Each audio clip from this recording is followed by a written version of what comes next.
Olá pessoal, tudo bom? Aqui Thiago Machado, engenheiro de segurança do trabalho. Hoje nós vamos falar um pouquinho sobre o calor previdenciário, né?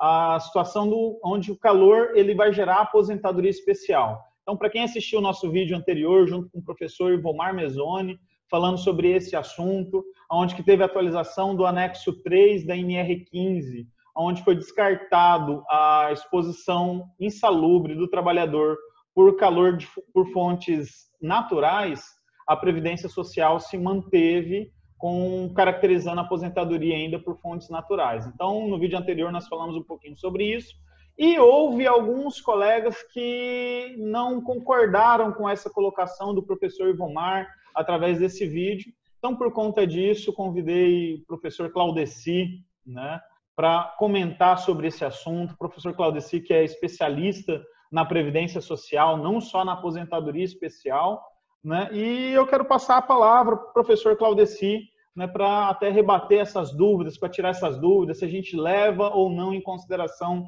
as fontes naturais para aposentadoria especial. O pessoal usou bastante a IN 77, falando que a IN 77 caracteriza somente as fontes artificiais. Então, eu quero que o professor Claudeci se apresente para os nossos colegas aí também, e fale um pouquinho, explane um pouquinho sobre esse assunto, professor. Fica à vontade, se apresente para a turma. Me apresento. Um prazer, primeiro, Thiago, né, compartilhar com você desses debates, sempre com o viés de levar a informação precisa, atualizada, ou de acordo com aquilo que está sendo trabalhado no momento, né? Eu já disse, e você já esteve em algumas palestras que eu tive a oportunidade de ministrar, de que a legislação previdenciária ela é muito dinâmica. E de todas as que eu conheço, a tributária, a trabalhista, a previdenciária está anos-luz no quesito se atualizar, né, de atualização. Com certeza. Ela se atualiza com muita frequência. E isso causa alguns problemas. Veja só, o que era para ser uma solução tornou-se um problema. Por quê? Porque as pessoas ainda se prendem à morosidade das outras normas e não acompanham a modificação, a celeridade das instruções previdenciárias. Mas, aproveitando a deixa, né, para quem não me conhece, eu sou o professor Claudeci da Silva, sou aqui de São Paulo, estou no INSS agora em fevereiro, completarei 13 anos na casa, mas, além disso, eu ministro aulas de Direito Previdenciário pela BSSP, por outras universidades aqui em São Paulo, e também palestro sempre sobre o tema, né? Sempre me questionam sobre aposentadoria especial, benefícios por incapacidade, esses fluxos todos.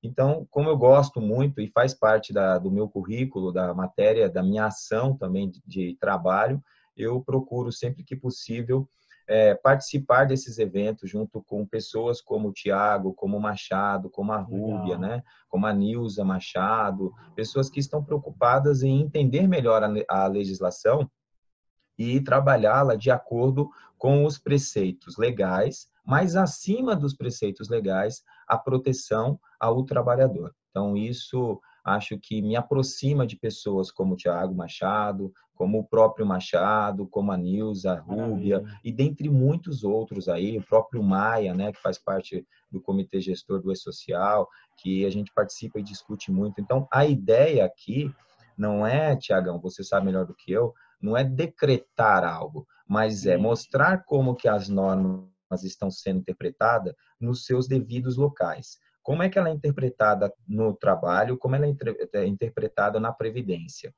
Só para começar esse preâmbulo aqui, você sabe que recentemente, desde janeiro, as pastas, né, do Ministério do Trabalho, Ministério da Previdência não existem mais, elas são secretarias vinculadas dentro de uma pasta maior, que é o Ministério da Economia. Isto é um ganho em alguns aspectos, porque a conversa entre as duas pastas agora provavelmente será melhor.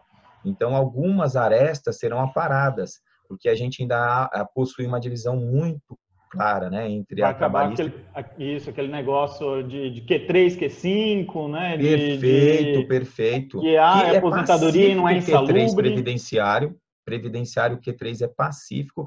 Mas há um enquadramento, mas há o manual. O manual, por ele ser muito detalhado, ele leva algumas pessoas à confusão. Porém, não há dúvida que o viés protetivo tem que se basear. Quando o INSS reconhece o Q5 na perícia médica, ele comete um erro e é passível de correção pelo trabalhador através das juntas de recurso ou das revisões. Mas você falou bem, ainda há essa discussão até hoje, mas eu acredito que isso vai ser pacificado. Tiagão, então vamos de fato, né, aproveitando, você está em Rondonópolis ou não? Estou em Rondonópolis hoje, estou aqui no Mato Grosso. Rondonópolis, normalmente um calor, né, então óbvio que ele traria essa redundância para o tema, né, trazendo para a gente discutir aqui o calor.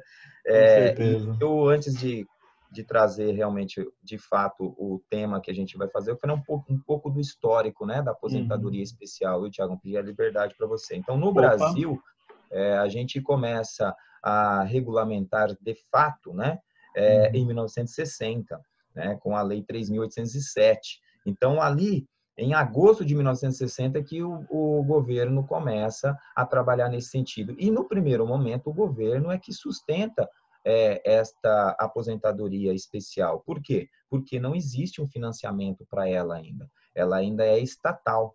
Então, se concede esta aposentadoria por muitos anos, né, por décadas, sem um financiamento externo, era totalmente governamental. E aí você, tendo esta lei, você busca 2 decretos, né, que vêm posteriormente, um em 64 e outro em 79, que traz um pouco mais de luz a como interpretar esses quesitos de aposentadoria especial. Isso não só o calor, mas todos os elementos, todos os agentes nocivos. Né?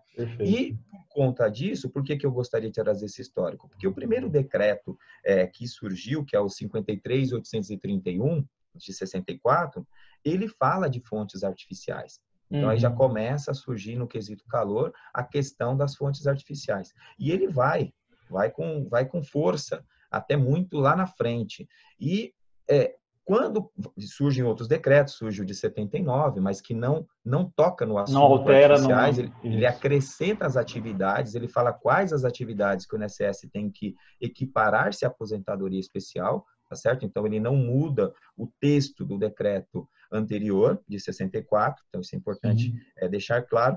E, para fins administrativos, o INSS enquadrou, né, se estava no decreto, seja na atividade, seja no agente nocivo calor, enquadrou administrativamente, sem passar sequer pela análise dos peritos médicos, que se dá a partir do dia seguinte, né, desta data. Então, de abril de 95, a partir do dia 29 de abril, aí passa a ser avaliação por perito médico, porém ainda com a questão da presença do artificial. Mas isso vai se transformando. Os estudos vão acontecendo, os decretos vão surgindo e a gente vai trabalhando outros viés. E quando é que há este rompimento, né, com esta estrutura? Quando vem o decreto 3048 de 99, que ele trabalha no primeiro momento, quando falta na legislação previdenciária, ele mergulha nas legislações acessórias. Perfeito. Ele vai na trabalhista, ele vai trabalhar com outros aspectos, vai discutir para poder complementar. Tá? Nós vamos chegar até o momento de eu falar sobre a instrução normativa número 77, que é a discussão em pauta. Então, quando nós começamos a trabalhar essa questão, nós chegamos até esse decreto, e o que esse decreto faz? Ele cria o anexo 4, né? No anexo 4 desse decreto 8, dispõe toda a regulamentação, todos os quesitos para que a gente possa analisar a aposentadoria especial. E esse anexo 4, na verdade, ele mergulha nos decretos anteriores, do de 64 e de 79, que ele respalda a avaliação do INSS. E também vem uma sequência de decretos até chegarmos na alteração de 2004, quando entra não só nós trabalhávamos então com os decretos anteriores, trabalhamos com a NR 15 no seu anexo 3, falando aí para auxiliar no calor, e aí vem a Fundacentro com a NHO 06. NHO. Isso. E dentro de todas essas normativas, a instrução normativa número 77, ela é o estudo final do servidor do INSS. Dentre eles, na época, até o ano passado, havia o perito médico. Não sei se você sabe, mas os peritos médicos, eles não estão mais na estrutura do INSS. Eles têm uma secretaria específica, né? Eles são agora chamados de peritos médicos federais. Então, eles já têm uma pasta, assim como o INSS está ligado à pasta da Secretaria Especial da Previdência, os peritos médicos têm uma pasta própria deles, tá? Então, é uma mudança não sabia. É uma mudança na estrutura. Porém, eles têm no manual, você citou aí, eu acho que, se eu não me engano, num determinado momento a gente comentou sobre o manual Uhum. de aposentadoria especial. Se você observar nas páginas iniciais, onde ele fala sobre a regulamentação, esses decretos, as leis que eu citei, aparecerão lá, e a última sequência são as instruções normativas do INSS, que elas Uhum. foram mudando ao longo do tempo. Nós estamos diante da 77, mas ela já teve outras que também regulamentavam. E o que a instrução normativa tem que fazer para qualquer órgão? Nós vamos Uhum. focar no INSS. Ela deve falar quais são os passos que os servidores devem fazer de acordo com os decretos e as leis que estão acima dela, Uhum. ok? Então, dentro de uma hierarquia do ornamento jurídico, que o Brasil respeita a hierarquia lá da pirâmide de Kelsen, nós temos a Constituição, temos as emendas constitucionais, as leis, os decretos e as instruções estão lá embaixo, tá certo? Então, as instruções normativas existem, mas elas, na verdade, elas não podem acrescentar nada. Elas não podem inserir, nem acrescentar, nem restringir. Elas têm que apenas dizer o que os decretos estão dizendo de maneira mais clara para operacionalizar. Então, as Ou instruções são seja, nesse ela não sentido. cria, ela não é para criar lei, ela é apenas Não, para ajudar na interpretação perfeito. das leis Porque, existentes. exato, o decreto não iria contemplar todas as especificidades da organização. Então, ele Uhum. cita lá o calor e cita as NRs e cita a NHO. E a IN vai falar como é que se aplica isso, tá certo? E Uhum. o manual é a parte mais abaixo ainda. Então, se tiver alguma coisa que Sim. está no manual que não está na IN, que não está no decreto, não vale nada. Uhum. Perderiam todos isso na junta de recurso, nas CAGES, na Justiça Federal. Então, isso é muito importante. Diante dessa hierarquia, se houver alguma divergência entre a IN e o decreto, prevalece o decreto. E você Uhum. observou bem, você falou comigo antes, e a gente viu o vídeo do Ivomar, que trabalha nesse viés, que a NR15, a nova, com as alterações que vieram aí, ela fala sobre o adicional de insalubridade. Ainda isso não tem Perfeito. reflexo na concessão da aposentadoria especial. Haverá estudo, discussão e haverá uma combinação para que se utilize os novos parâmetros, que é uma atualização que deve sofrer impacto. Mas hoje, Tiago, hoje nós estamos no dia Uhum. 23 de dezembro de 2019. Mudou alguma coisa na avaliação da aposentadoria especial no quesito calor por conta da NR15 com a sua atualização? Não, não houve Nada. nenhuma alteração. A IN 77, no artigo 281, que fala do calor, que coloca lá fontes artificiais, ela está de acordo com o decreto? Não, ela está Uhum. errada. O decreto 3048 não especifica calor, nós temos que observar o IBUTG, verificar Uhum. as fontes externas e as fontes internas, fazer os parâmetros, considerar e desconsiderar dentro das fórmulas estabelecidas e aplicar a regra mais protetiva ao trabalhador.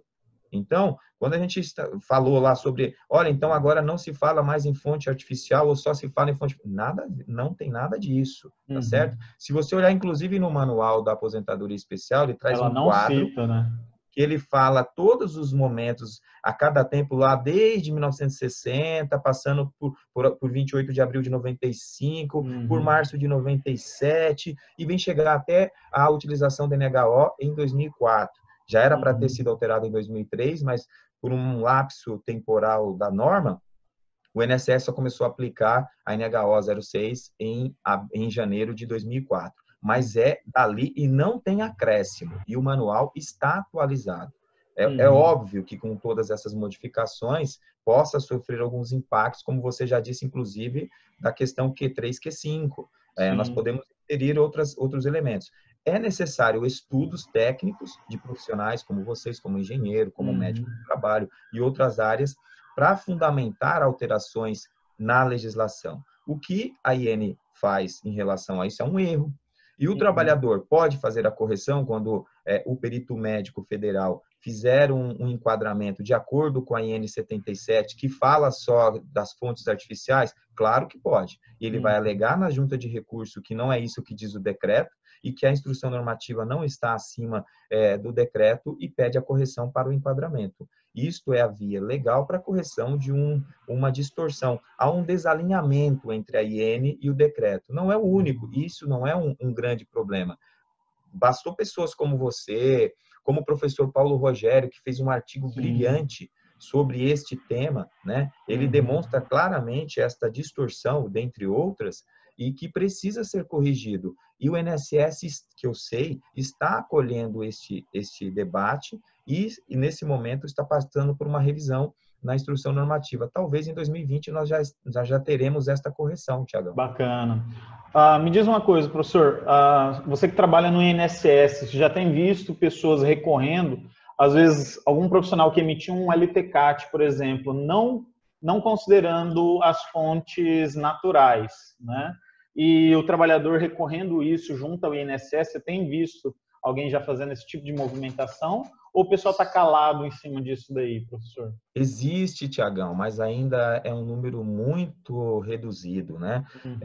Se você pegar os despachos, os acórdãos das juntas de recurso, você percebe que algumas pessoas, de fato, têm o conhecimento dessa divergência e conseguem, não só dessa, como de outras também. Sim. A gente tem percebido muitos entrando com relação ao ruído, né? Que já é um enquadramento desde 2015, independente de EPI e EPC eficaz, né? Então, algumas pessoas estão recorrendo disso, mas ainda não é no número suficiente. Por isso que é importante essa nossa discussão, para que a gente mostre o caminho para a devida correção, porque eu sei que esse é seu princípio, por isso Sim. que eu me dispus a estar aqui debatendo com você, que a ideia é que a gente faça aquilo que está de acordo com a norma, a vida como ela é. Eu não concordo, isso é ruim e tal, eu também não concordo com um monte de coisa. E por não concordar, eu tento forçar os órgãos competentes para a correção. Quais são os órgãos nesse caso? É o Poder Legislativo, é o INSS recebendo essa demanda e discutindo e transformando as normas por portaria, como nós estamos vendo nas NRs, por própria instrução normativa, como nós vamos ver em breve no INSS, na Receita Federal também tem a IN deles, que é muito importante, a 971. Então, é necessário que a gente mostre a nossa indignação com alguns aspectos das normas, mas e que a gente faça essa correção de acordo com o canal correto. Porque às vezes eu vejo as pessoas debaterem Antes eu brincava, né, que as pessoas reclamavam do governo no boteco com bebida, né? Agora as pessoas reclamam do governo nas redes sociais, né? Com emoji, tudo. Mas como é que nós vamos fazer para resolver isso? E aqui, Tiagão, aqui é um ponto de vista que eu concordo amplamente com essas pessoas que eu já citei e com o Paulo Rogério em particular, que o importante é que a empresa, o profissional de SST, ele veja que é o cara capaz para isso, quais são as normas mais protetivas para o trabalhador. Mas isso não está contemplado na lei trabalhista, isso não está contemplado na lei previdenciária. Mas a pergunta é, isso vai trazer maior proteção ao trabalhador? Vai, é o que importa. Isso vai proteger ele em qualquer segmento. Vai estar assim, mas não está previsto, né? Então, você só vai fazer o que está previsto, né? Então, tá bom. Então, se não está previsto que a tua empresa tem que ter lucro, você não vai fazer. Não tem lei que faz isso, você não vai fazer. Então, esse parâmetro precisa mudar. O profissional de SST, ele tem que prever que aquele trabalhador que está ali, ele está se sacrificando pela sociedade, porque o ideal era que aquele ambiente a qual ele está exposto não existisse. E que nós não estivéssemos discutindo isso aqui. Por quê? Porque haveria EPC suficiente que eu não teria aquele problema. Isso é impossível, Thiago, a gente sabe disso. Então, algumas pessoas sacrificam para nós. E qual que é a compensação social? Uma aposentadoria em tempo menor. Porque o cara esteve exposto para nos dar um raio-x, para nos dar uma segurança, porque eu vou tirar o cara lá eu vou tirar o médico, eu vou tirar o enfermeiro, porque como é que eu vou fazer para substituir essas pessoas? Elas estão expostas a agente biológico. Eu não tenho alternativa. Alguém se sacrifica por mim, então eu tenho que tentar proteger essa pessoa de melhor maneira possível. Algumas pessoas esperam o governo vir com norma, outros tomam iniciativa e independe da norma, protege. E acho que esta é a linha que a gente tem que seguir. Que acho que é o princípio da higiene ocupacional, né, professor? Que Perfeito, cara. Identificar, reconhecer, controlar o risco, né? Então, está prejudicando a saúde do trabalhador, então vamos vir com ações, seja EPI, lógico, em último caso, mas de preferência EPC, medidas administrativas, quantas coisas dá para fazer, né? E até aumentar a produtividade. Quando a gente fala em calor no ambiente de trabalho e você vem com a instalação de EPCs, medidas administrativas, às vezes você até aumenta a produtividade, porque o cara com um estresse térmico, ele vai produzir menos para a empresa, né? Então, a empresa tem vários benefícios quanto a isso, né? Agora, tem uma pergunta para fazer para o senhor, professor. Por exemplo, um engenheiro de segurança ou um médico do trabalho que fez um LTCAT, e por conta dessa instrução normativa não reconheceu o risco de exposição ao calor por fonte natural. Esse trabalhador que se sentiu lesionado, aí recebeu um PPP para se aposentar mais cedo, ele se sentiu lesionado, entrou na justiça contra o INSS para requerer o teu benefício previdenciário. E lá, através da perícia do INSS, constatou que aquela empresa, o laudo da empresa não condiz com o decreto 3048. Essa empresa tem alguma penalização ou ela poderá ter que recolher o FAI retroativo? Para quem não sabe o que é FAI, é o financiamento de aposentadoria especial, retroativo por aquele período que aquele trabalhador laborou ou não? Sim, uma boa pergunta. Antes até desse trabalhador, normalmente a gente tem sempre a divulgação do viés judiciário, né? Mas existem dois caminhos ainda administrativos, Tiagão, que podem ser utilizados para esta correção, que você citou. Cabe sim a correção. Ela pode ser feita num primeiro momento pelas juntas de recurso da Previdência Social, é administrativo, com intervenção ou não de advogados, depende aí de cada trabalhador, do conhecimento dele, da disponibilidade de tempo dele para ele poder fazer isso, e as câmaras de julgamento, que são as CAGES, que é a última instância administrativa. Perdendo nessas duas, o viés judicial é a última instância para isso. E se um desses órgãos entender que a empresa estava em desacordo, como de fato estava, eu entendo que tenha que ser esse o entendimento final, no acordo ou na sentença, e caberia o recolhimento, sim, porque a aposentadoria especial, ela é financiada, ok? Sim. Agora, nós temos também os limitadores de cobranças tributárias, e aí a gente tem que definir exatamente, porque você sabe que a decadência é 5 anos, né, Thiago? Então, vai ter que o trabalhador trabalhou 50 anos, recolhe só os últimos 5, né? Perfeito. Então, tem esses parâmetros, tem essas limitações, que não é uma limitação previdenciária. A Previdência deve, sim, comunicar à Receita Federal, que é o órgão competente, né, para poder fazer isso. A intermediação da Secretaria do Trabalho em situações de fiscalização, tá certo? Para convalidar ou não esse entendimento, mas caberá à Receita Federal fazer, como você deve ter visto aí, a gente já divulgava isso em 2015, 2016 nas minhas palestras, as pessoas até me questionavam, que me perguntavam sobre a questão do benzeno, se para frentista se caberia o recolhimento, porque a Receita estava tranquila, não se manifestava. Eu sempre afirmei, se é aposentadoria especial, a Lei 8.213, que é a que regulamenta, diz que, e a 8.212, que é a que tem o custeio, diz que tem que financiar, tem que pagar. Mas a Receita não está me cobrando. Então, você aguarda. Agora vem aí a nota, e eu estou te falando, porque em 2015 foi o ruído, daqui a pouco vem a nota do ruído. E aí as pessoas vão começar a ficar pagando dessa maneira. Só paga via cobrança e não entende a norma. Se a norma diz que é financiado, Tiagão, e se há o enquadramento, não precisa ter um documento falando a Receita tem que cobrar. As pessoas pensam que é mais ou menos assim. A gente é formado, eu não estou falando aqui como crítica, tá? Não crítica pessoal, mas crítica construtiva. Nós somos formados naquela estrutura de respostas dessa maneira. Quem descobriu o Brasil? Pedro Álvares Cabral. Sabe essa conversa? Então, a gente não pergunta o porquê. A gente não faz o contexto.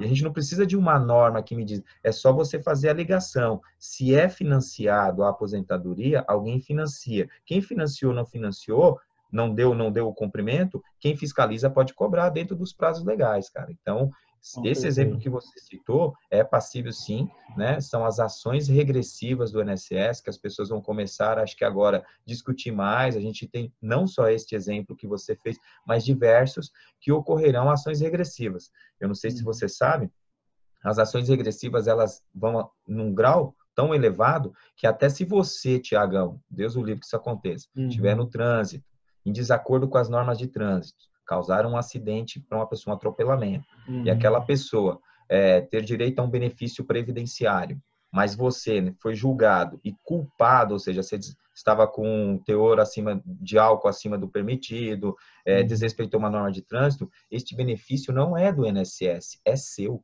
e você deveria fazer isso, e deve haver ação regressiva para isso. Hoje, os elementos que monitoram, eles ainda não são tão interligados. Nós dependemos de uma ferramenta que nós esperamos seja o e-social ou a variação, o nome que se der a ele. Mas a gente vai precisar dessa ferramenta para poder fazer a justiça nas ações regressivas, não só contra o PJ, mas contra o CPF também. Bacana, isso é interessante. Porque daí cai naquele empresário que às vezes não quer recolher, ou o profissional que fez prestou um mau serviço, o barato sai caro, né? Então, Perfeito, onde que a gente fala, você vai contratar um profissional para fazer um laudo, esse profissional tem que ter conhecimento, né, professor? Porque fazer um laudo, ainda mais previdenciário, um LTCAT, cara, é um trabalheiro muito grande, é muito trabalho, é muito trabalhoso, é muita legislação para você entender, para você ler, para você interpretar. Então, fazendo um laudo mal elaborado, a empresa poderia pagar um custo muito alto sobre isso, né? Então, um prejuízo muito alto, né? Eu fico com um receio, porque às vezes nas palestras aí a gente ouve pelo Brasil afora, tenho andado bastante às capitais, mas também algum interior de alguns estados, cidades importantes como a sua, de Rondonópolis, né? Sinop, eu tive aí também, Marabá, no Pará, e a gente fica preocupado porque às vezes alguns empresários, eles dão um menu para o técnico de segurança. Ó, você tem que colocar pagar, isso, né? isso. Poxa, eu já vi essa é a realidade como ela é, Nelson Rodrigues. Olha, se eu preciso, o engenheiro, ele vai trazer para o empresário quais são as situações que ele precisa melhorar. E dá a impressão que o engenheiro vai levar para esse empresário a conta para ele pagar. Ele só está pagando aquela conta porque é o risco do negócio, é um negócio que ele resolveu fazer. E não sabia dessas situações. Aí chega uma pessoa que vai passar uma consultoria desse nível de detalhe, que é o do engenheiro e do médico do trabalho, fazendo um trabalho brilhante de proteção para o negócio do empresário, e ele entende o oposto. Ele entende que o cara vai falar, não, você está querendo que eu pague mais. Não, vai pagar o que é justo, o que está na norma. Você não quer pagar isso? Faça as proteções. Mensure o peso do negócio. E aí você faz uma situação mais correta, né? Que seria um LTCAT de acordo com a realidade de cada negócio. Justamente. Maravilha, professor. Resumindo, então, a IN 77 é uma legislação que não pode passar por cima do decreto 3048, né? Então, o decreto 3048, através da NHO 06, caracteriza, sim, a exposição a calor por fonte natural. Então, quem for fazer os seus laudos tem, sim, que levar em consideração as fontes naturais e não levar em consideração a IN 77. E aquele que levar em consideração as fontes, somente fonte artificial baseado na IN 77, poderá ter um prejuízo lá na frente se esse trabalhador se sentir lesionado e acionar isso no âmbito administrativo ou judicial. Seria basicamente isso, né, professor? Exatamente isso. Assume o risco do negócio. Nós temos esta oportunidade aqui de levar para as pessoas essa contradição, que pode acontecer em qualquer norma, não é algo do INSS para prejudicar, não é. Foi algum momento que passou despercebido e a correção não foi feita e nós estamos discutindo hoje. Então, o que nós estamos aqui é orientando o que é correto. Na hierarquia das normas, a IN não pode acrescentar, nem pode reduzir nenhum direito dos decretos e das leis. E isso está acontecendo com o artigo 281. Então, isso precisa ser corrigido. Com a boa informação, um empresário, um engenheiro, fará um documento de acordo com o decreto, que é a base, inclusive, das análises nas juntas recursais e nas instâncias federais da justiça. Então, nós temos que nos basear nisso e correr atrás para a gente conseguir corrigir a instrução normativa para que ela possa ser uma ferramenta adequada e útil como ela é. Porque eu conheço a IN 77, em muito mais de 90%, ela é um elemento, um instrumento muito importante, muito rico, para que a gente possa utilizar. E tem os seus percentuais de correção que nós temos que fazer a cada momento, Tiagão. Maravilha. Até complementando também, eu estava estudando o Manual da Previdência, né? Após o curso do professor Vomar também, e por conta dessas discussões, achei interessante que quando você entra na parte de calor lá do Manual da Previdência Social, em nenhum momento faz menção a IN 77. E o Manual da Aposentadoria Especial é de 2018, se eu não me engano, né? 2018, né? E a IN é de 2015, exatamente. Mas, Tiagão, ela vem de todos os tempos. Ela é que hoje é a N77, mas já tivemos a N11, a N15, então ela vem de muitos anos. Ela vem de atualizações, vem né? se atualizando. E quando você pega o manual ainda da aposentadoria especial, ela faz menção sim à IN 77 em outros aspectos, né, que Sim, ela também abrange. Então, assim, se alguém falar assim, poxa, mas o manual da Previdência Social não foi levado em consideração porque alguém comeu bronha ali em algum momento negativo. Em nenhum momento ela fala sobre isso. Você pega lá o manual da aposentadoria especial, ela só fala, né, em seguir metodologia da NHO e limite da NR15. É o que estava lá. Então, metodologia da NHO não faz separação de fonte natural e perfeito. artificial. Né? É Então, bem metodologia. possível, eu não posso decretar, porque eu não tive acesso à formação, o GT que montou o Manual dos Peritos Médicos, eles fizeram a parte, mas você tem toda a razão, em outros elementos, em ruído, por exemplo, você cita a IN, Sim, tudo, a perfeito. base da instrução é IN, mas talvez eles perceberam aí que haveria um conflito e simplesmente utilizaram as normas que são aquelas que estão acima da IN e segue o barco. Exatamente, exatamente.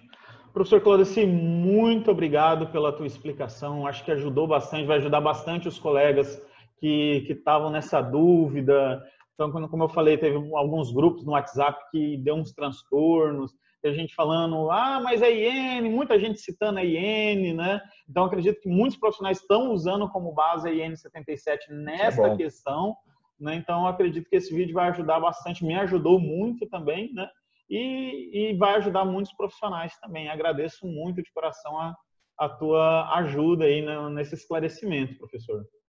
Tiagão, eu que agradeço a oportunidade de a gente trocar essas informações e aos colegas que se manifestaram, né, de maneira às vezes exacerbada ou não, não importa, esse calor, né, olha o calor de novo, Uhum, sim, na análise, né, da instrução, mas estão lendo a instrução normativa, estão debatendo a perfeito. instrução normativa, nós estamos crescendo, nós vamos errar, vamos cometer alguns erros ali, vamos ajustar, mas vamos junto, vamos estudar, sem aquela Uhum. separação, olha, formar times, eu sou da IEL, vocês decretam, não fala comigo, sabe aquela história que o Brasil tem que parar com É, isso, a com gente tem que certeza. melhorar ambos, né? Vamos melhorar o Isso. decreto, vamos discutir melhorias na proteção do trabalhador e profissionais como você, como esses que Uhum. participam do grupo, são importantíssimos na atualização e na interpretação das normas dos órgãos públicos. Então, essa interação ela é vital, Tiagão. Maravilha, professor. Muito obrigado novamente. E você que está nos assistindo aí, agradeço também sua atenção. Ficou um pouquinho mais longo do que a gente tinha planejado para o vídeo, mas eu acho que Foi foi mesmo. super rico, muito bom. Aproveita aí, deixa teu like, curte o vídeo, compartilha aí nos grupos também aí. Pessoal que está usando a IN, decreto, fazendo os laudos, compartilha aí que eu acho que vai ser enriquecedor para todos nós, ok? Obrigado, professor. Tiago, Obrigado um a grande todos. abraço. Outro, um abraço.